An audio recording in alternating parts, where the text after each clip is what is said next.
Let's move on to Myles Turner. He has been in, as I said before, trade discussions for what seems like forever. Seems like he wants a greater role somewhere else. I think that he is the perfect fit with one and one team only, and that is the Charlotte Hornets. I just think next to LaMelo, Miles Bridges, I think he would be absolutely fantastic as a guy that can stretch the floor. The Hornets have been screaming out for a half-decent center for what seems like eternity. So I'm sending Myles Turner and Keelan Martin to the Charlotte Hornets for Mason Plumlee, PJ Washington, your man, Lee, Kai Jones, and an unprotected 2023 first-round pick. What do we make of that, Lee? You kind of got a grin there. Your man, Kai Jones.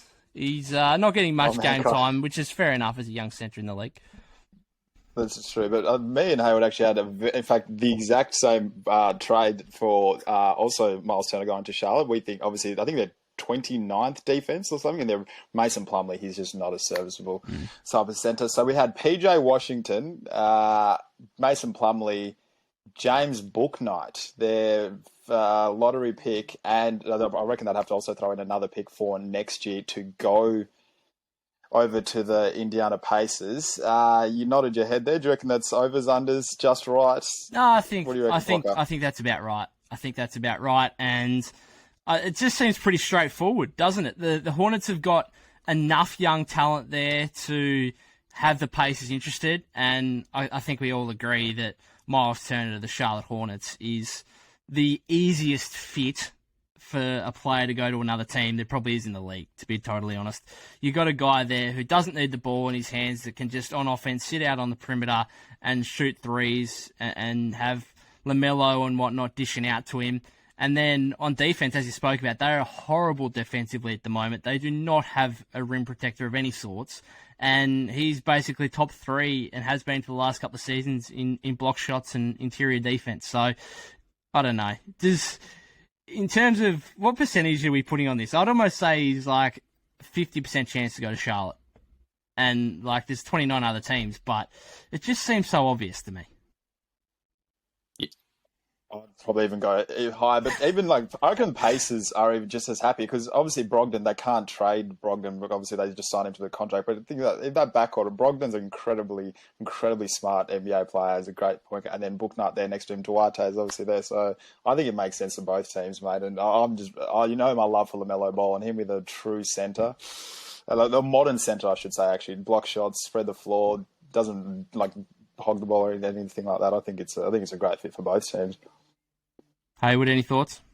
Yeah, well, as Lee said, I had pretty much the same written up.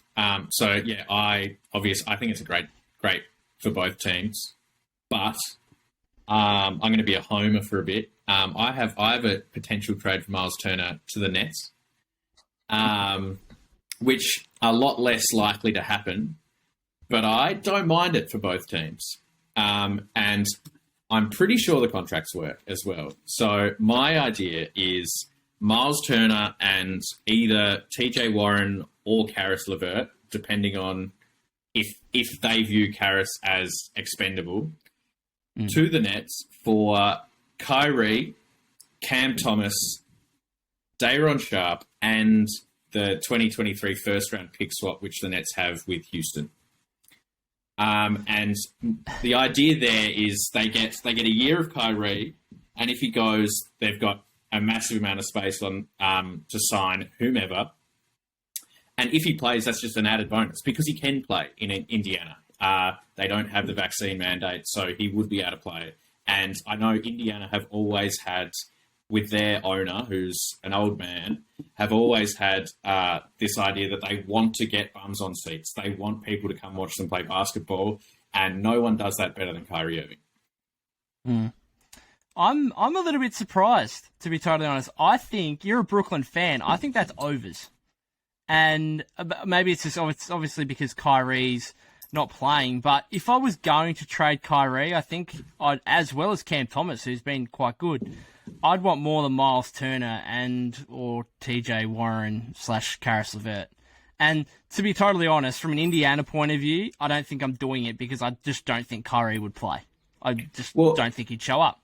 Kyrie has said he does not plan to retire if he gets traded. Like he's come out and said that on one of his Instagram lives. So, and the way the Nets see it is, at the moment, Kyrie's value to them is zero. He's never going to play for them. So I can't see them seeing it as overs, because it's essentially trading away Cam Thomas, who, let's be honest, the Nets aren't playing for a championship in 2030. They're playing for one right now. And I think Myles Turner definitely solves almost every issue that the Nets have.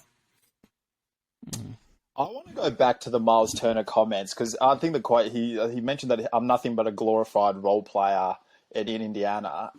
Would he would be the number 3 if he went to the Nets? You're going to be happy with that role there as the Nets? If it sounds like he thinks he's a number 2, and maybe even crazy enough to think he's a number 1. How high? What do you guys reckon he is? What do you reckon at his best? I mean, he's 25, so he doesn't even really enter his prime yet. He's modern center. What do you reckon he can be at his best? Do you reckon he can be a number 2? I think he's a number 4 on a championship team. Yeah, number 3 or 4 on a championship team. Yeah. Number 4, yeah, okay. Because I think it's delusional. If he thinks I don't know what he thinks he's, whether he can be number 2 or 3. But NBA players just say that, They all think they're the shit. Yeah. Yeah. I think if I had him at the Warriors, and I'd like him at the Warriors, but I think he'd be a number 5 at the Warriors. I don't. It's up to Myles Turner. If he wants to go to a good team, then he's going to have to deal with the fact that he's going to be a 3rd guy at best, maybe even a 4th or 5th guy. And if he wants to be the man, then cool, go to a bad team. Do what Jeremy Grant did, for example, when Jeremy Grant left Denver and went to Detroit. Put up great numbers, but he's in Detroit, like one of the worst teams in the league. So it's up to him at the end of the day. But yeah, I don't know. Again, going back to your hypothetical trade, Haywood, I like it, but I just think if Kyrie came out and said, look, if I do get traded, I will play for any of the 29 other teams, or it can't be the Knicks or the Warriors because they've got the same kind of mandates, but any of the 27 other teams. If he came out and said, I'll play for any of the 27 other teams that I'm allowed to play for, then I think Brooklyn could do a lot better than just Myles Turner kind of thing. Why would you not go to Philadelphia and say, we'll take a straight swap for Ben Simmons? Because I think, in that situation? Well, obviously we wouldn't do it with Philly because of where they are in the East. But I think it makes more sense because other teams aren't just wary of Kyrie not playing. They're wary of Kyrie being Kyrie. The issue at the moment, obviously, is that he's not playing for the Nets, but there are issues beyond that. And it's also a 1-year rental because, he only has 1 year to go. I also think Indiana are trying to... You are saying that he's a 1-year rental, but I think they're trying to get bad straight away. I think they're trying to remain really bad this season and try and get a top 3 to top 5 pick. I think if Kyrie Irving comes in mid-season for the Indiana Pacers and starts playing for them, starts playing well, I think they could get up towards the play-in quite easily. Yeah, so I'm just not sure they're interested in doing that.